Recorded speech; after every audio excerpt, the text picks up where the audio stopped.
It's so strong to find proper lab rats these days, you know? I don't want to use any of this stuff on good people, but we emptied out the dungeons a while ago, you know? So thank you for being so wicked. Now I needn't feel any guilt about this.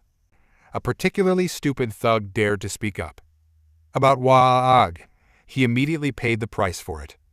Painfully.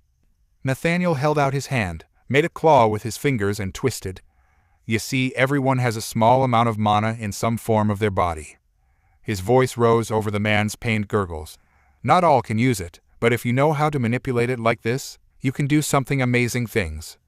His victim dropped to their knees, gasping for air, for mercy, but none came. I call this one, grasp heart. The thug twitched, gasped, choked out their final breaths as they perished, bleeding from every orifice. BSTRD. One of the brutes rushed her savior with a machete, only for him to twist his head aside, let the blade sweep past, parried high and crunch. His sword struck down, and his foe ceased to exist. A simple swing, a gentle caress of steel, and his adversary evaporated. Well, most of him did. The man's startled head landed at Rose's feet, eyes wide, mouth gaping in its final moments of horror. She yelped and kicked it away, causing her would-be captors to shrink back with a cry. What's wrong? Nathaniel waded in amongst them without a care in the world. Have you soiled yourselves yet? Said your prayers yet? Given up yet? When more than a few bridled, he permitted a laugh to leave his lips. Or does the name Nathaniel Griffey not ring any bells? It was that smile that so defined him in her eyes. It never wavered, never once. He was completely in control, the very pillar of dignity. Rose wanted that. No, needed that. She craved it. The complete and utter certainty of strength, that assurance that nothing could harm the one who held such power. Her would-be kidnappers realized something else then. Wait. Nathaniel Griffey? Oi, isn't he that prodigy? The one who beat Princess Iris. That BSTRD who cut a mountain in half. Nathaniel harumphed at that. 2 mountains, actually. Rose almost dared to hope. Almost, but not quite. This was the swordsman she'd heard so much about. The one everyone spoke so loftily of. Now, then. Nathaniel moved. Rose barely saw it, much less comprehended what followed. One moment he was standing beside her, and in the next people were bleeding and dying all over the floor. What's wrong? Nathaniel flicked their BLD from his blade. I thought you liked playing games. Isn't that what you thought this was? You chased a poor innocent girl out here to the middle of nowhere, laughing all the while. But you're not laughing now, are you? Ordinarily, I would be a bit quicker about this, but I'm a little angry. With his back to her, she had a perfect view of his sword as it escaped its sheath. The blade was... what was that? It was unlike any weapon she'd ever seen. The hilt was a bright, appealing, baleful blue lined with a golden trim trailing down into flawless silver steel. It almost seemed to ripple and shift in the moonlight, as though coated in wind.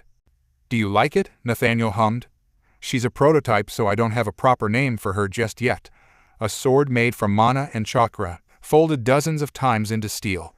This weapon is an extension of my body. You could even call her my answer to missing Kurama. And you? His gaze fixed on the remaining bandits. You're my guinea pigs. His wrist twisted, flicking his sword up, hefting it with intent. The smile on his face sent a shiver through her soul. And then, aha, a giddy giggle parted his lips. I just thought of something. Do you know the name of the most famous sword in the world? After all, this is a world of magic and night so. His hands tightened around the hilt. Why don't you? The blade burst into gleaming gold. Say hello to. His sword swept down. Excalibur. There was light. For a wonderful moment Rose couldn't see anything beyond that light. This pillar of burning, blazing benevolence, a searing radiance seemed to go on and on forever. When it finally faded she saw nothing. Her pursuers were gone, but so too was a great swath of the earth. Of those who wished her harm, there was nothing to be seen. Not even their ashes. What manner of swordsmanship was that? It was just so lovely. Not bad for a prototype. Nathaniel regarded the now crumbling hilt in his hand. Seems like it needs some more work. His gaze slid to hers and Rose froze. It's all right, Your Highness. He took her left hand in his, cupping her palm between both of his own, and his lips tugged down in a frown as he regarded the back of her hand.